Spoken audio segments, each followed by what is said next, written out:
capítulo 4, a partir do 8 ao 19.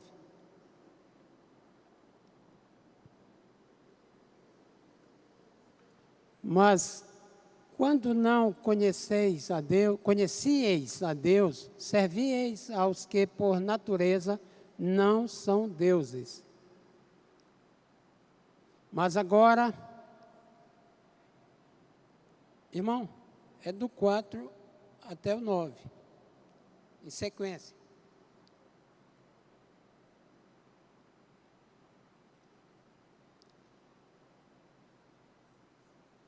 Do 8 ao 19, capítulo 4, do 8 ao 19, aliás, eu que errei, tá certo? 9.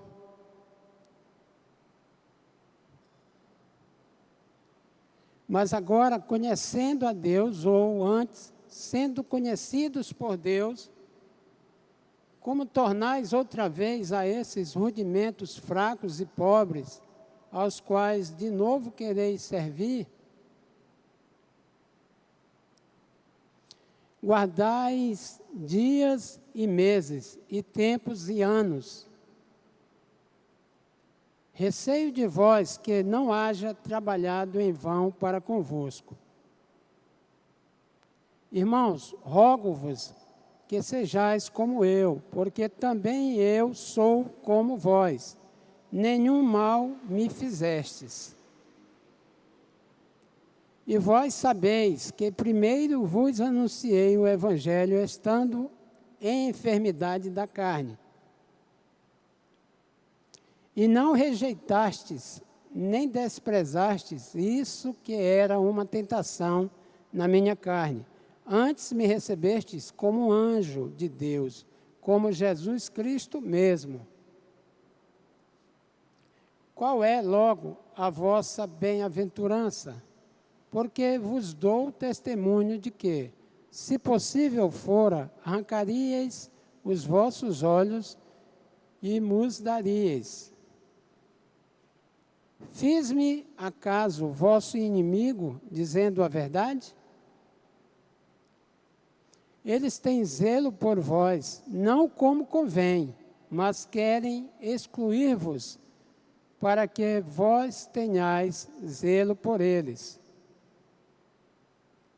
É bom ser zeloso, mas sempre do bem, e não somente quando estou presente convosco. Meus filhinhos, por quem de novo sinto as dores de parto, até que Cristo seja formado em vós. Até que Cristo seja formado em vós. Pai, nós exaltamos o teu nome, Pai, te bendizemos e te pedimos em nome de Jesus que a tua palavra seja pregada e faça efeito em nossas vidas. Amém. Amados, dores de parto até que Cristo seja formado em vós. Alguém que sente uma dor de cabeça ou qualquer outra dor fica muito incomodado. Aí você imagina dores de parto. Segundo os médicos, a pior dor é a de um infarto fulminante. Em segundo lugar, a dor de parto. É claro que o apóstolo Paulo está escrevendo aos Gálatas, se referindo à maneira espiritual. Mas ninguém é tolo de não saber o quanto uma mulher sofre com as dores do parto. E quem já pariu sabe, quem não pariu, mas assistiu também sabe. E hoje nós temos acesso às informações de maneira muito fácil. Nós sabemos que não é brincadeira. Então, Paulo gerou os Gálatas espiritualmente como filhos. E agora aparece novamente a necessidade de continuar cuidando deles, como filhos, filhinhos, filhos queridos, porque eles estavam dando trabalho, estavam incomodando demais o apóstolo. aquele que cuidou deles, o pai na fé. Mas é interessante perceber que isto tinha uma razão. Alguém por trás, enchendo a cabeça deles. Isso hoje é muito comum. Qualquer pessoa que não concorda com o cristianismo quer desvirtuar aquilo que você aprendeu ou tem aprendido. Ou seja, será que o seu líder espiritual tem trabalhado em vão? Porque você dá ouvido a outras doutrinas, a outras pessoas, de repente alguém chega para você e diz que não é assim. Ou de repente não precisa ser os judaizantes, como foi com os Gálatas, mas você vai na internet, porque é fácil demais a informação, e você encontra algo que contraria o ensino que você tem recebido. E você começa a desvirtuar aquilo que foi entregue a você. Não é fácil gerar filhos. Não é fácil cuidar de filhos. E quando os filhos dão trabalho, a coisa piora para os pais. É necessário que nós tenhamos a consciência de ser obedientes. Alguém pode pensar que é fácil ser líder.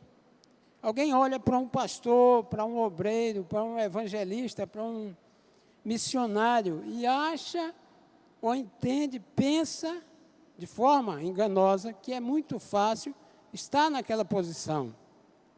Não é fácil de maneira alguma. Fácil é você contestar, é você criticar, é você não obedecer. Nós não fomos chamados para desobediência, pelo contrário, nós fomos chamados para ser obedientes.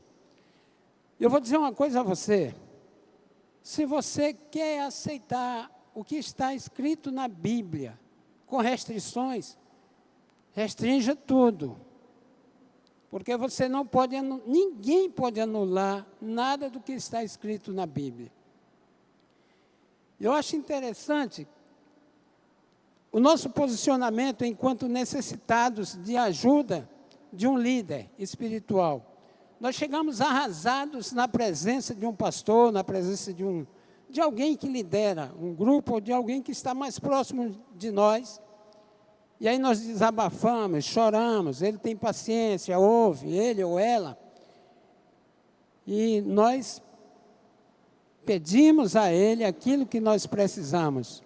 E muitas vezes nós não recebemos da maneira que nós queremos, porque o vaso não diz ao oleiro como é que ele quer ser, como é que ele tem que ser. Mas a Bíblia diz para nós como nós temos que ser. Mas com o passar do tempo, nós ficamos acostumados. E daí nós começamos a andar em zigue-zague, e vamos atrás de todo o vento de doutrinas, porque não é suficiente o que um líder que está à nossa frente nos diz, nos ensina. Por mais jovem que seja um líder, um pastor, ele tem experiência.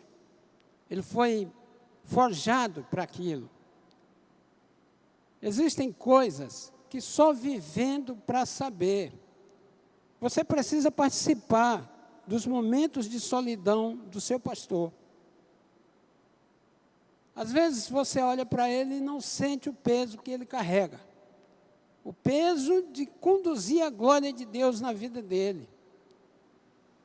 Alguém acha que é fácil. Olha para a posição, para o cargo, mas deve olhar para o encargo, para aquilo que pesa sobre ele. E a necessidade, ele sente a necessidade de conduzir você num bom caminho.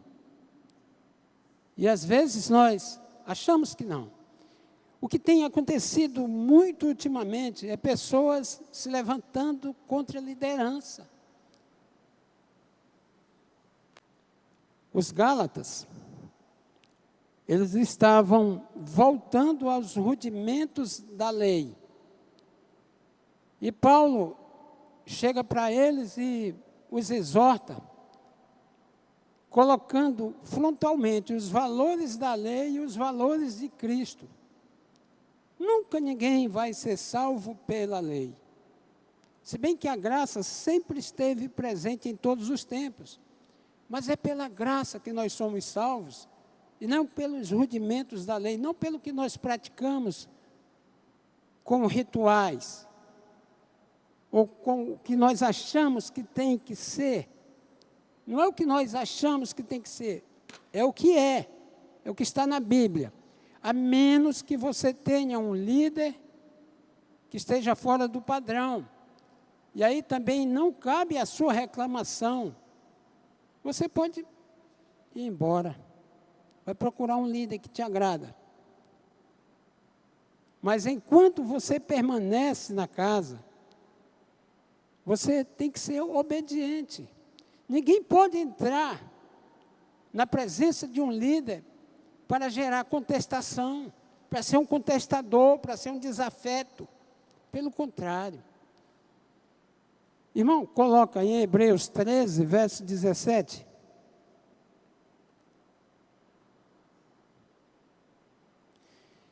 Irmãos, nós recebemos de um líder algo muito maior do que nós pensamos. Obedecei a vossos pastores e sujeitai-vos a eles, porque velam ou cuidam por vossas almas, como aqueles que hão de dar conta delas, para que o façam com alegria e não gemendo, porque isto não vos seria útil. O pastor vai cuidar da sua alma com alegria quando você é obediente. Para que não faça de forma penosa, para que não seja inútil para você, para que no final de tudo você não tenha perdido tempo, vivido em vão. É com muita tristeza que nós acompanhamos divisão, ou divisões, porque às vezes é mais de um no mesmo tempo, em uma igreja. E às vezes nós nos enganamos, achando que a igreja perdeu. A igreja que nós vemos, sim, mas a igreja que Jesus conhece não perdeu. Ela não para, ela não perde, ela é firme. A igreja de Jesus é firme. A igreja de Jesus Cristo é obediente. Eu não estou falando em algo institucional, mas espiritual. Nós temos que nos dobrar. Nós temos que nos entregar à obediência, à palavra daqueles que nos guiam. Não é fácil. Às vezes nós chegamos a pensar que se fôssemos nós, faríamos melhor. Mas a porta está aberta, o caminho é livre, o campo é muito grande. Os campos estão brancos para a colheita.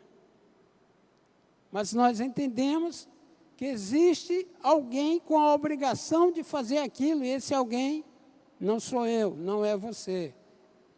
Estamos enganados.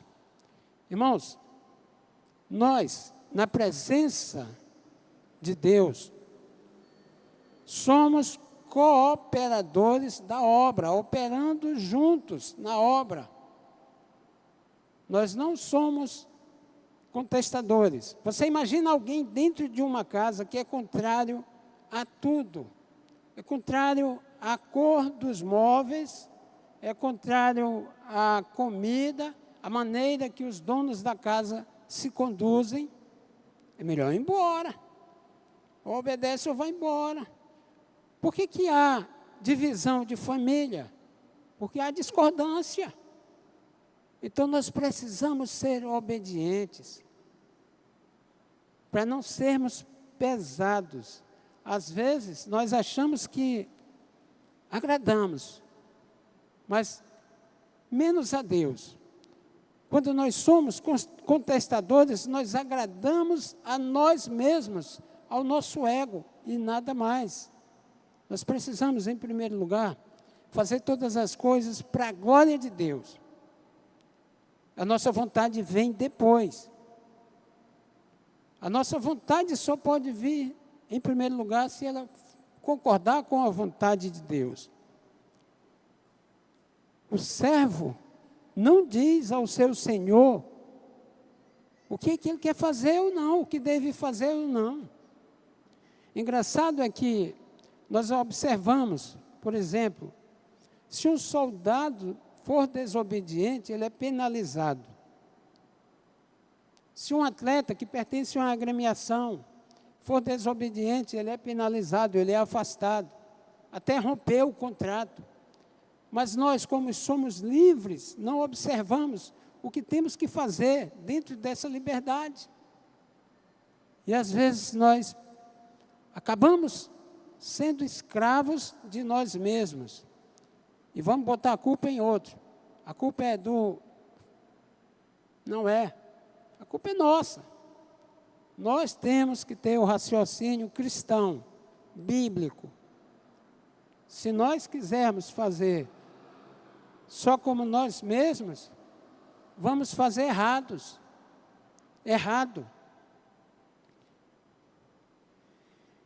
Por favor, irmão, coloque Gálatas, capítulo 3, verso 1, onde o apóstolo já começa a falar do assunto que ele fala no capítulo 4.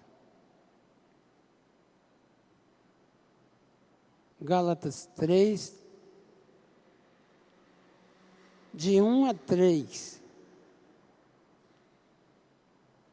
Ó insensatos Gálatas, quem vos fascinou para não obedecerdes à verdade, a vós, perante os olhos de quem Jesus Cristo foi evidenciado, crucificado entre vós? Nós recebemos Cristo. Ele veio de forma evidente para nós. E de repente nós queremos colocar algo contrário daquela palavra, porque nós achamos que o mensageiro, o pregador, o pastor, o líder, ficou devendo naquilo que ensinou. Nós não podemos nos enganar. Se alguém pensa ser alguma coisa, não sendo, engana-se a si mesmo. Irmãos, a única necessidade que nós temos, e é o combustível que nós precisamos para seguir, é ser obedientes. Você quer ver qualquer obra, não apenas essa, deslanchar, ir de vento em popa mesmo, é você fazer o que a Bíblia diz, é você concordar com o seu pastor. Nós somos chamados para fazer missão, ou missões. Nós devemos ser essencialmente missionários. Mas é preciso que se levante alguém com aquele propósito exclusivo, porque, de repente, nós achamos que nós não. Nós precisamos ser concordantes. Você entenda, quando nós nos referimos ao outro, chamamos de irmão. Eu só vou lhe pedir a respeito disso uma coisa. Se questione a esse respeito. Por que você chama o outro de irmão? Por que você chama o líder da sua igreja de pastor? Você nem chama de irmão, chama de pastor, está certo. Mas por que você o chama de pastor? Vai pensando aí. Existe, irmãos, a necessidade contínua de nós estarmos nos quebrantando e olharmos para os nossos líderes com um olhar de respeito. A igreja não é isso aqui, é o templo. A igreja é você, onde você vai, onde você for. Somos nós. E em nós, Deus tem propósitos. E o primeiro propósito é nós com Ele. Depois nós com nosso irmão. Depois nós com o mundo. Como é que as pessoas serão alcançadas? Se elas forem alcançadas por alguém que está doente espiritualmente, como é que elas vão ser geradas em Cristo, até geradas espiritualmente, até que Cristo seja formado nelas?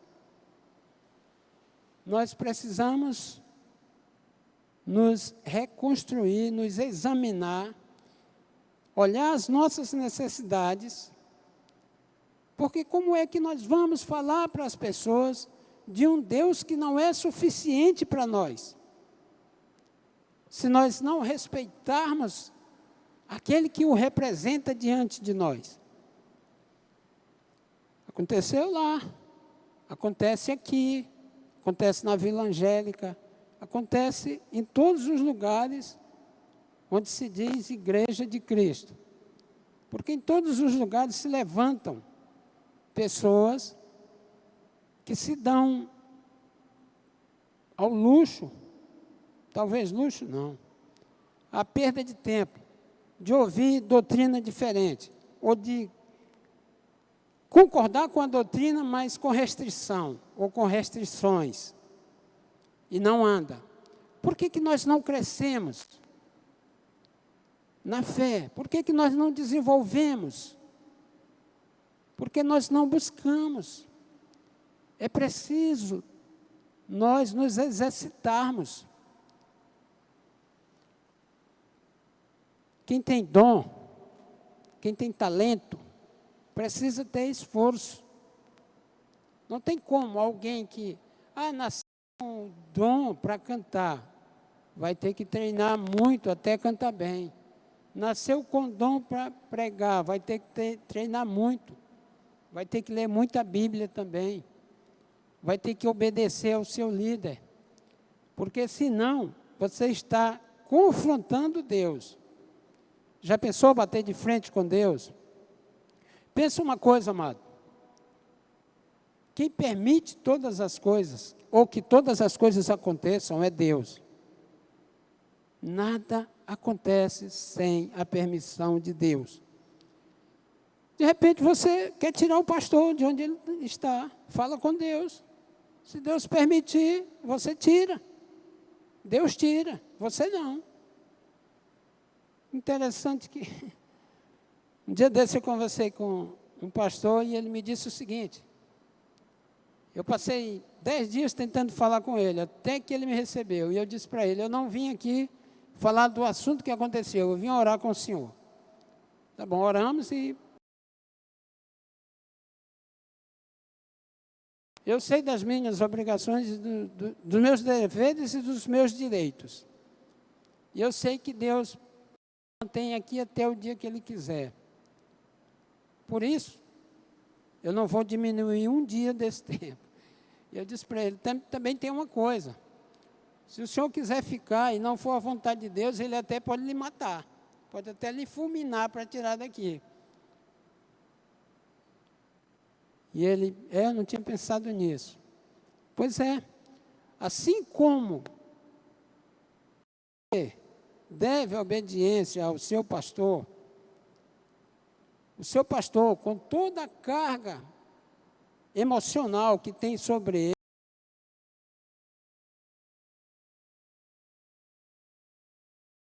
pensa aí como é o seu relacionamento com o seu superior a partir da sua casa. A Bíblia nos diz que os filhos devem honrar pai e mãe. Então, se você foi gerado espiritualmente por alguém, esse alguém é seu pai ou sua mãe. Você precisa honrá-lo. Não tem honrar esse alguém. Não tem alternativa, irmão. E eu disse que se nós aceitamos a Bíblia, temos que aceitá-la toda. Vamos ver uma coisa?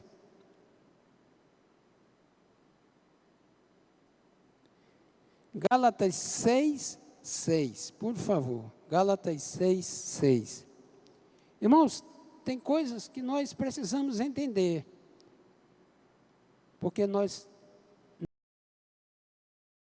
vamos entender de outra maneira, se não for espiritual. Não tem como. E o que é instruído na palavra, reparta de todos os seus bens com aquele que o instrui. Você entende isso?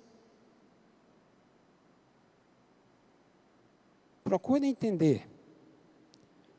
Está se referindo a muitas coisas, principalmente a amizade, a respeito, a obediência, a apoio. Mas tem gente que acha que não. O pastor é obrigado. O líder é obrigado. Eu não estou falando de chefe, estou falando de líder. Você olha para Jesus e não encontra em Jesus alguém que obriga você a fazer nada. Assim é o seu pastor. Porque você não é na igreja, você não recebe salário para ter a obrigação de fazer. Nem o pastor também é obrigado a fazer. Qualquer momento ele pode dizer, está aqui, estou entregando o boné, vou embora. Mas se nós aceitamos, nós não somos mais dependentes de nós, mas dependentes de Deus, da vontade dEle. E aí tem que ver isso aí. Tem que olhar isso aí. Nós nunca pensamos na solidão de um pastor. O pastor é um cara autossuficiente. Ou de um líder, do líder da sua célula, daquele irmão que de vez em quando você vai buscar com ele aquela ajuda espiritual, aquele auxílio. É necessário, irmãos, olhar para todos como Cristo olha para você. Não adianta. Está muito cedo ainda. Não adianta nós olharmos para o nosso irmão como nosso adversário, como nosso inimigo. Então, não é irmão. Você não tem mais direito de chamar aquele que você não zela por ele de irmão. Você perdeu esse direito, chama pelo nome. Chama Alex, não irmão Alex. Paulo de Tarso Júnior. Pronto, chama pelo nome. Se você não cuida dele. É terrível a gente não querer entender que Jesus é o princípio e o fim. E aí nós estamos sempre colocando os nossos líderes numa situação difícil, de ter que sentir outra vez dores de parto. Pois é. Filhos obedientes, pais felizes. Nós amamos a Deus, ou dizemos que amamos a Deus, sem amar os nossos irmãos. E aí nós somos tratados de maneira diferente, porque vai ter o confronto, vai ter o seu reflexo, o reflexo daquilo que você entrega ao seu irmão, vai refletir nele e você vai absorver aquilo. O relacionamento entre irmãos é a base da igreja. O templo não, a base do templo é isso aqui, um monte de colunas. Mas a base da igreja é o relacionamento entre pessoas. E aquilo que foi feito, aquela obra que foi construída em sua vida,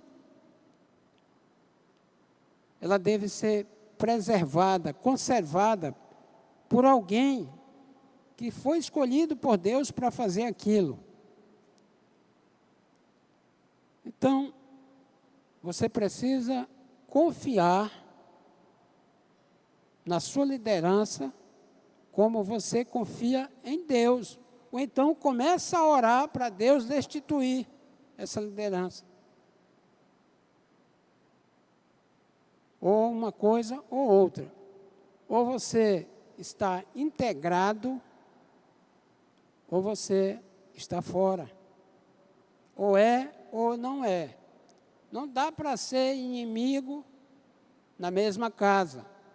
Não tem como. Tem que ser concordante. Então, provocar novamente dores de parto naquele que gerou você, que cuidou de você, é algo terrível. Terrível. E acaba caindo sobre você. Pensa na parábola das 100 ovelhas. Alguém vai dizer que aquela ovelha que saiu foi culpa do pastor, porque ele não a viu saindo, não prestou atenção. Mas rebeldia é algo difícil de ser contido. Nós precisamos nos aquietar, saber que Deus é Senhor e que a coisa que Deus mais gosta é de obediência. A coisa que aquele que gerou você, aquela que gerou você, mais gosta é a obediência. A sua mãe, o seu pai. E aquele que gerou você espiritualmente também. É muita alegria olhar para os filhos que são obedientes, que crescem parecidos com os pais. Não exatamente fisicamente, eu estou falando espiritualmente. É um contentamento tremendo. Isso só vai acontecer, irmãos, até que Cristo, isso só vai acontecer quando Cristo for formado em vós, ou em nós. É necessário que seja dia a dia, nessa luta, caindo, levantando, sofrendo para não fazer o outro sofrer as dores de parto outra vez. Eu imagino que a dor espiritual de uma mãe, quando perde um filho, deve ser maior do que a dor do parto. Então, ninguém queira provocar novamente esta dor. Trazer de volta o sofrimento, a dedicação enorme de alguém, quando você já recebeu tudo que tinha para receber, e joga fora, trocando por algo que não vale a pena. Algo que tira da presença de Deus. Então, irmãos, até que Cristo seja formado em vós, quer dizer, segundo aos Coríntios 5,17, se alguém está em Cristo, é nova criatura. Aquilo que você era, deixou de ser. Você foi formado em Cristo, até que você tenha total obediência a Cristo. Enquanto isso não acontece, você vai causar dores de parto de novo. E Cristo precisa ser formado em nós, ou formatado, ou construído em nós. E o sacrifício de Cristo foi único. Ele não precisa ser repetido. Então, da mesma forma, é a nossa convivência com a igreja, com a liderança, com os pastores, com aqueles que estão à nossa frente, sejam líderes de célula, sejam orientadores. Tem que ser assim. Porque quando é que nós vamos assumir a herança que Deus nos entrega? Quando nós deixarmos de ser menores, crianças. Precisamos crescer. E nós só estaremos realmente crescidos quando formos nova criatura, quando estivermos em Cristo, quando Ele estiver formado em nós, quando nós formos completamente obedientes a Cristo. Amém? Eu tenho certeza, como eu falei no início, que você não veio aqui para ouvir canções.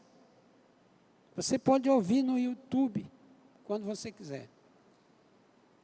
Você não veio aqui para ver um pregador.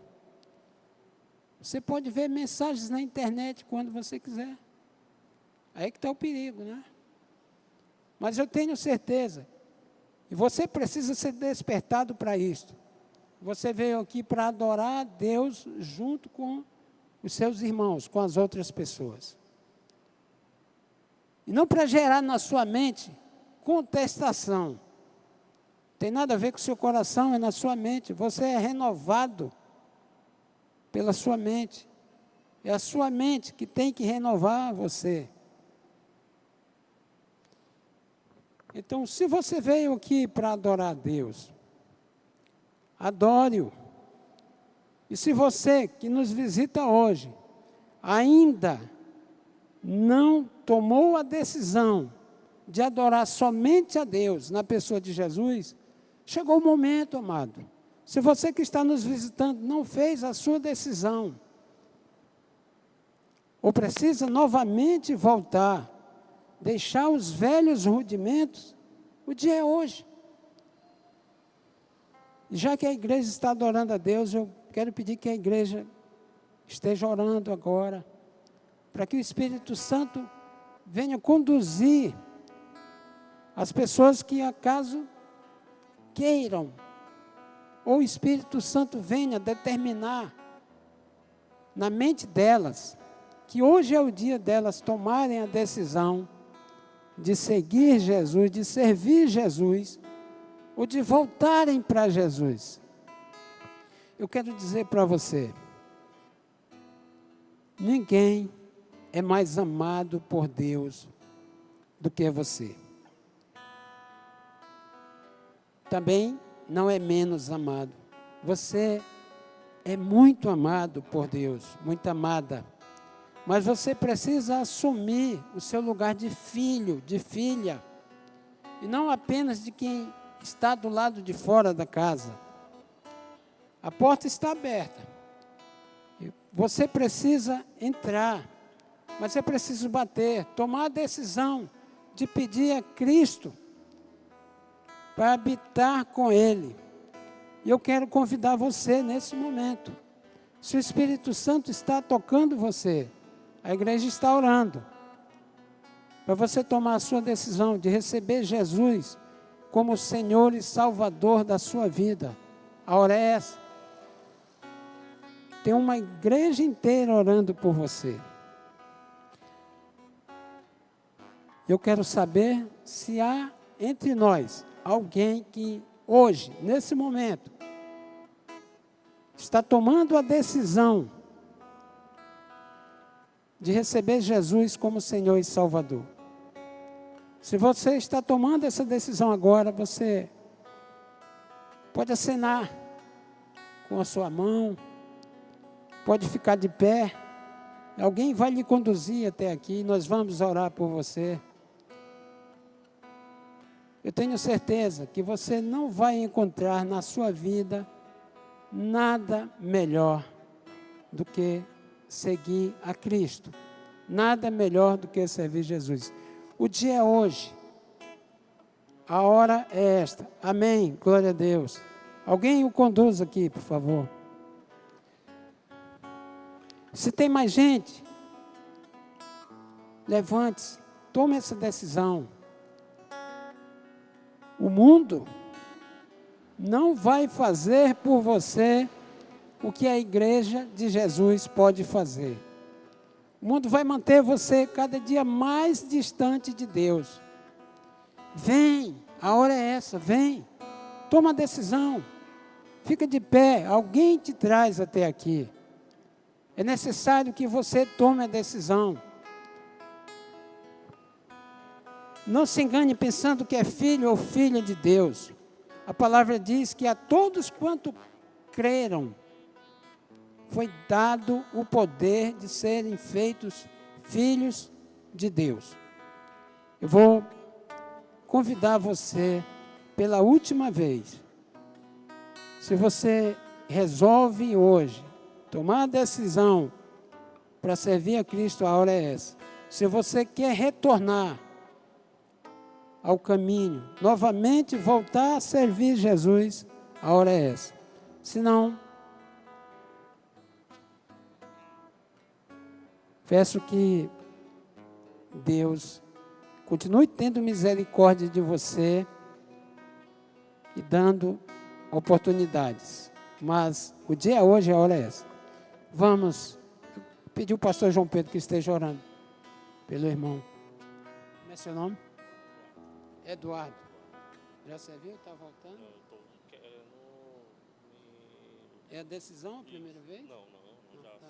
já sei. Se reconciliando. Eduardo.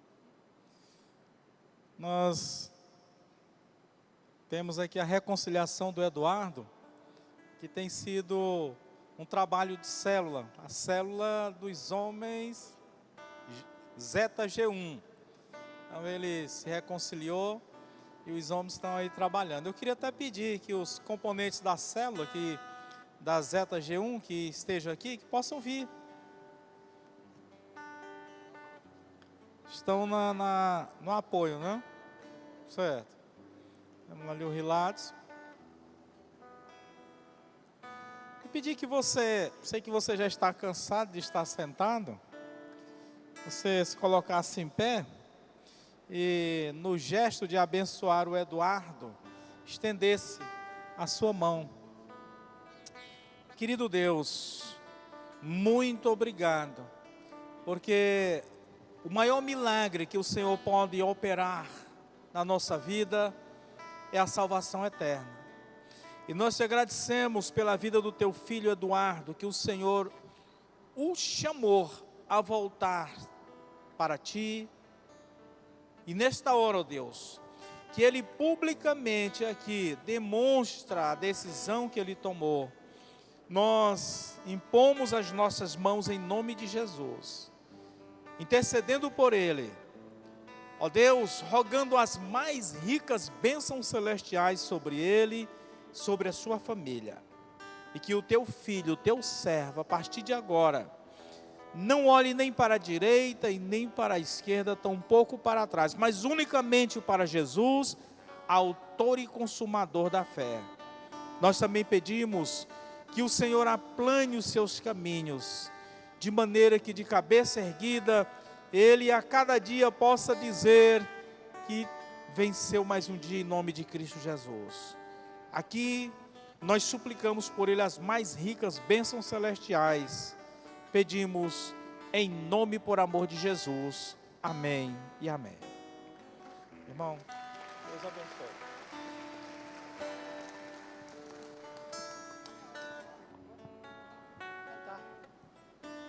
Eu quero pedir aos amados que se coloquem de pé, aqueles que puderem. Vamos louvar a Deus e você continua tendo a oportunidade de vir à frente durante esse momento de louvor. Eu sei que muitas vezes, como no meio do mar, nossos corações